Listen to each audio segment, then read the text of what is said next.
네, 오늘 역대 최다 신규 확진자가 나왔습니다. 그래서 지금 1,800명에 육박하고 있는데요. 본격적인 휴가철을 맞아서 전국 확산 속도도 더 빨라질 것으로 우려되고 있습니다. 이재갑 한림대 감염내과 교수와 함께 자세히 짚어보겠습니다. 어서 오세요. 어서 오십시오. 네, 안녕하세요. 네. 네. 역대 최다 규모가 또 나와서 걱정인데요.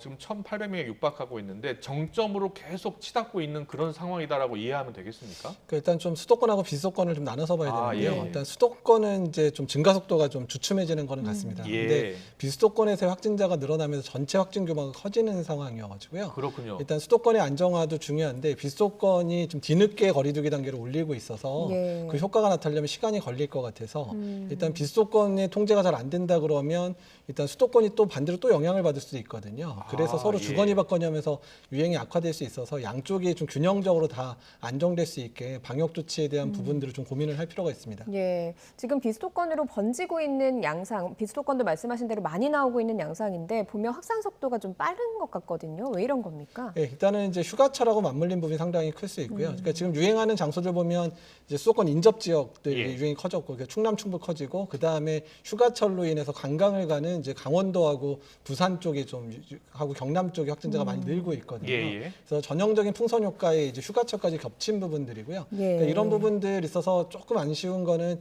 지난주에 이제 비수도권에 대한 방역 강화를 조금만 좀 일찍 했었으면 어땠을까 예. 하는 부분이 좀 아쉽기는 한데 어쨌든 예. 이번 주에 일단은 기본적으로 이제 5인 이상 이제 모임 금지를 한 상황이고 그렇습니다. 지역에 따라서는 뭐 강릉 같은 경우는 아예 수도권보다 더 강하게 4단계에다가 유흥업소 금지시키고 뭐 8시 후에 이제 뭐 해수욕장 못 들어가게 하는 이런 조치들을 하고 있어서 예. 일단 강릉과 같은 좀 벤치마킹을 관광지에서도 해야 될 필요가 있다고 생각을 하고 있습니다. 네, 방역 당국이 전문가들의 의견을 적극적으로 좀 수용해야 될 것 같은 게 지난주에 저희 뉴스큐에 출연해 주셔서 네.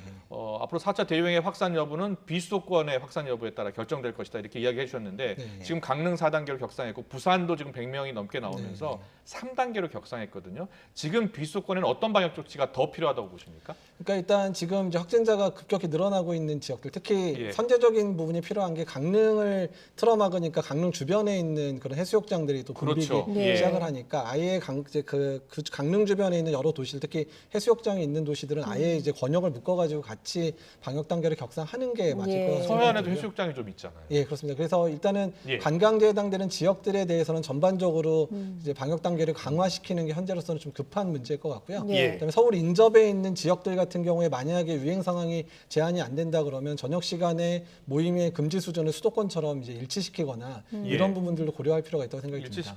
일치시켜야 되면 2인 이하로 네. 제한할 필요가 있다. 예, 특히 수도권 인접 지역 같은 경우는 뭐 한두 시간만 나가게 되면 모임이 가능해지는 상황들이 되다 예. 보니까 이제 그런 부분도 고려할 필요가 있을 것 알겠습니다. 뭐 같습니다. 교통이 연결된 충남이나 뭐 이런 지역들 이야기하시는 네, 건가요? 그렇습니다. 예, 정부가 방역 당국이 오늘 발표한 내용을 보니까 23일쯤에는 감소할 것으로 기대된다라고 얘기를 했더라고요. 어떻게 보고 어떤 계십니까? 근거로 사실 저희 이제, 그러니까 이제 감염 재생산 지수가 수도권 쪽에 이제 주춤하는 모습 때문에 그런 예. 것 같기는 한데 그래도 처음부터 말씀드렸지만 비수도권의 상황들이 통제가 안 돼 버리면 일단 전체 규모는 떨어지지 않을 거여서 그러니까 사실 네. 지금 뭔가 떨어진다 뭐 이런 식의 예측 자체가 의미가 있을지는 솔직히 잘 모르겠습니다. 예.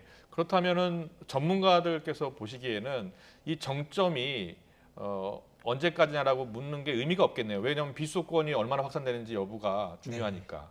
그래서 일단 수도권이 이번 주에 일단 정점을 찍고 꺾이기 시작하는 게 보이면 일단은 좋은 사인으로 보고 있고요. 예. 그다음에 비수도권도 이번 주에 격상을 했으니까 다음 주 중반 정도에 일단은 더 늘어나지만 않더라도 예. 일단 방역 조치가 성공적이었다 얘기할 수 있는 상황이어서 예. 아무튼 다음 주 중반까지는 봐야 전국적인 유행 상황이 어떻게 될지 가늠할 수 있을 것 같습니다. 예, 그렇다면 거리두기 4단계가 이번 주까지거든요. 방역 당국도 25일에는 늦어도 결정을 하겠다라고 했는데 지난주에 인터뷰하실 때 수요일이나 목요일쯤에 방역 당국에서 이미 결정을 해야 하는 상황이다. 그런데 아마 고민이 많을 거다라고 얘기를 했거든요.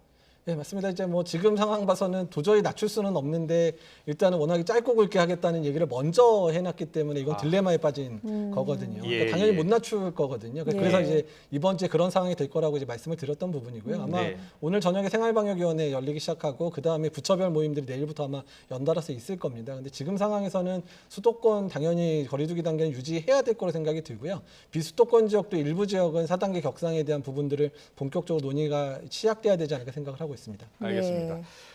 최근에 확진자가 늘다 보니까 선별 진료소에서 검사를 받는 분들이 많아졌습니다. 네. 길게 줄을 서 계신데 거기서도 보니까 거리두기가 잘 지켜지지 않고 있더라고요. 예, 사실 이제 선별진료소에 오셨다는 얘기는 뭔가 의심 증상이 있어서 오신 거기 때문에 그렇죠. 거기가 제일 예. 위험할 수 있는 장소가 될 수 있기 때문에 네. 마스크 착용 확실하게 잘 해주셔야 되고 거리 적어도 1m 또는 제도로면 2m 정도의 거리두기를 잘 하셔야 네, 되긴 네. 하는데 사람이 몰리게 되니까 지금 인력이 부족하니까 질서를 통제할 수 있는 인력들도 별로 없거든요. 예, 그래서 예. 시민들께서 좀 이제 그런 표시들이 좀 있거든요. 거리를 이 정도 뛰어야 된다는 게 그 바닥에 뭐 붙여놓고 이런 예, 것들 표식 장치들이 다 있습니다. 그러니까 이제 예. 그런 부분들 잘 지켜주셔야 될 것 같고요. 예. 일단은 유행 상황이 안정화가 돼야 선별진료소도 덜 밀릴 거니까 예. 그래서 그건 중요하고 그다음에 수도권 같은 경우는 이제 그 어느 선별진료소가 밀리는지에 대해서 앱을 통해서 공지를 하고 있으니까 예. 일단 그런 부분들을 활용하시면 좋겠고 그리고 병원급 의료기관에 있는 선별진료소는 그래도 조금 덜 밀리거든요. 네. 그래서 주변에 이제 병원이나 이런 데 연락을 해봐서 좀 덜 밀릴 수 있는 데를 좀 찾아가지고 가시는 게 도움이 될 것 같습니다. 지금 알겠습니다. 뭐 그런 것들을 앱이나 이런 걸로 확인할 수 있는 장치는 아직 없습니까? 그러니까 지금 보건소나 임시선별진료소는 서울시 자체에서 앱을 만들어서 지금 보급을 해서 어디가 밀리는지 지금 체크를 할 수 있게 해놨으니까요. 예. 그 부분을 활용하시면 되는데 병원급 의료기관은 그게 안 되거든요. 네. 그래서 병원급 의료기관 같은 경우는 전화 통화를 하게 되면 병원급 의료기관 자체에서 예약 시스템 운영하는 데가 많으니까 거기서 빈자리에 예약을 해버리시면 딱 그 시간에 가면 대부분 검사를 받을 수 있으니까 예. 이렇게 오래 기다리지도 않고 또한 오래 줄 쓸 필요도 없으니까 그런 네. 예약 시스템을 활용하는 게 좋을 것 같습니다. 4차 대유행을 막기 위해서는 강력한 거리두기와 백신입니다.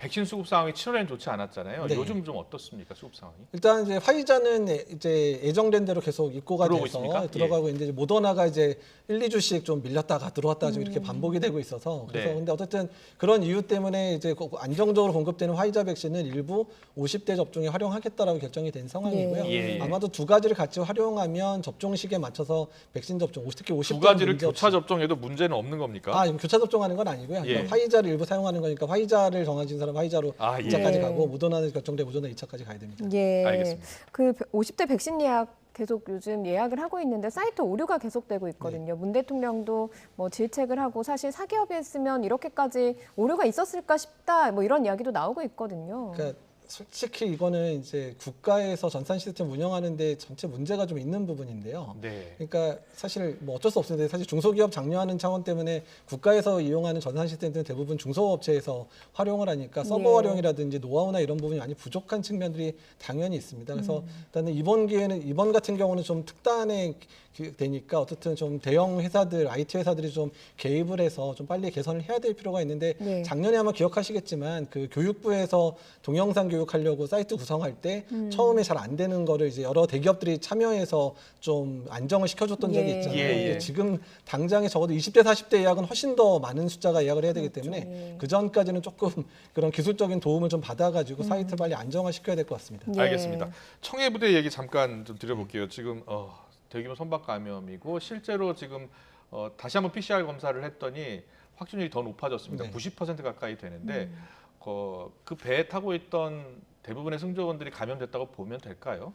예, 어떻게 생각하시면 되냐면 예. 그냥 300명의 가족이 한 집에 다 같이 있었다라고 생각하시면 예. 되는 네. 거거든요. 배는 예. 뭐 6개월 동안 계속 같이 살고 사실 가족들은 집 밖에 나갔다 오는 사람도 있지만 이 그렇죠. 배는 그냥 6개월 예. 내내 그냥 그 안에 같이 있으셨기 때문에 한 번 유행이 시작되면 뭐 거의 전원이 감염된다 보시면 될 거라고 생각하시면 됩니다. 예. 이 승조원들이 장병들이고 비교적 젊은 층인데도 중증 환자가 몇 명이 있습니다.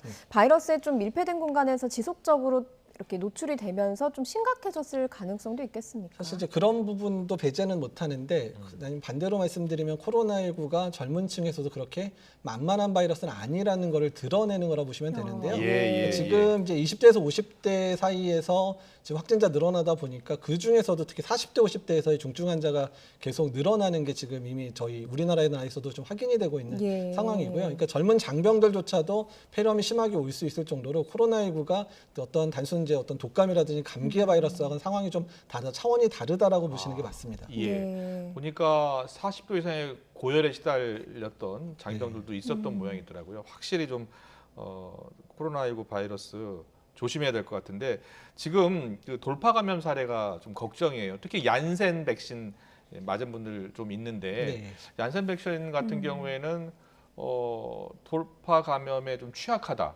네.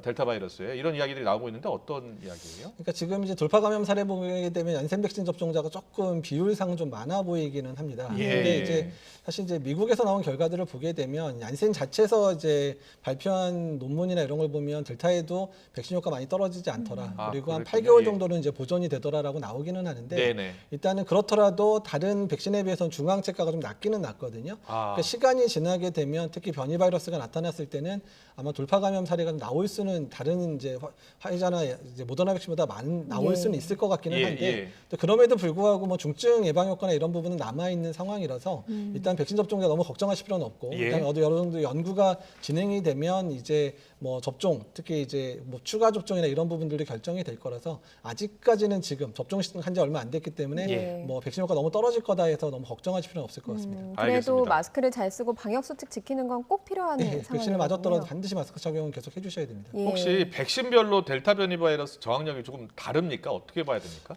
이제 지금은 이제 실제 예방 효과가 나온 거는 이제 화이자하고 아스트라제네카 백신 정도만 나와 있고요. 다른 아. 백신들은 대부분 실험실에서 중앙체의 능력이 감소되냐 올라가느냐 정도만 지금 확인되고 있는데요. 일단 좀 더 확인이 필요한 네, 상황이군요. 특히 얀센 예. 백신 같은 경우에 이제 대규모 접종자에서의 델타 변이에 대한 방어 효과가 얼마나 되는지 그 자료가 사실 제일 중요하거든요. 아직은 자기타가 없는데 일단은 실험실 결과에서도 아예 효과가 없는 거는 아니다. 예. 효과는 유지가 되는데 다만 기존 바이러스보다 약간 떨어지는 수준이라고 뭐 아스트라제네카나 화이자나 지금 얀센 백신이나 다 비슷하게 얘기가 나오고 있기 때문에요. 일단 네. 접종 자체를 뭐 백신 무용이다, 뭐 백신 맞을 필요 없다 이런 정도의 상황은 아니라는 부분들은 이제 저희가 확실하게 말씀드릴 수 있습니다. 알겠습니다. 그럼에도 불구하고 백신을 일단 맞아야 됩니다. 그리고 추가 확산을 막기 위해서 우리가 방역 수칙 더 철저히 지켜야 되겠습니다. 이재갑 한림대 감염내과 교수와 함께했습니다. 잘 들었습니다. 고맙습니다. 감사합니다.